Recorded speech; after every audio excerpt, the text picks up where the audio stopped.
We begin with that breaking news about U.S. action against Russia in the wake of the hacking scandal. Late this afternoon, the White House announced new sanctions, plus they're kicking dozens of Russian operatives out of the country. And Russian President Vladimir Putin says he's not ruling out retaliation of his own. CBS 2's Lou Young is live to take us through all the twists and turns. Lou?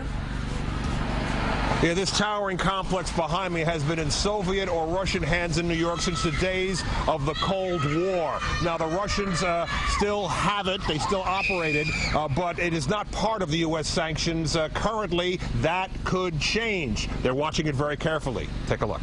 No comment. A terse reaction at the Russian government compound in Riverdale shortly after the announcement of U.S. retaliation against that country. Homeland Security and the FBI released a joint report today laying blame for election hacking at the feet of Russian intelligence services. 35 diplomats or employees of Russia have been ordered out of the country by the end of the week, and 2 Russian government properties, one in Glen Cove, Long Island, the other in Maryland, will be placed off limits to Russians starting noon tomorrow.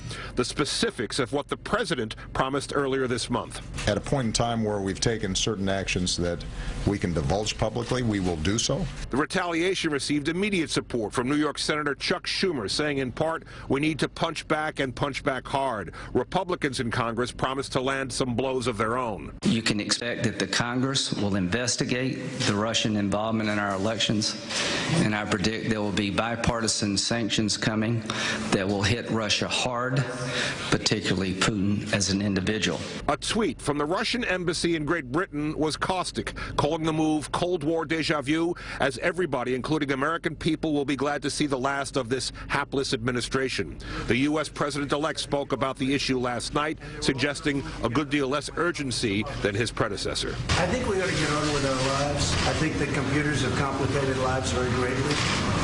The whole age of computer has made it where nobody knows exactly what's going on. The Russians are certainly taking it seriously. A spokesman for Vladimir Putin in Moscow says the Russian president is considering retaliatory moves of his own. That could put this place in play then. Having been inside both facilities years ago, I can tell you the place that they are barring access to in Glen Cove is rather luxurious for high-end diplomats. This is more modest for middle-end diplomats and their families. We're live in Riverdale, the Bronx. Lou Young, CBS 2 News.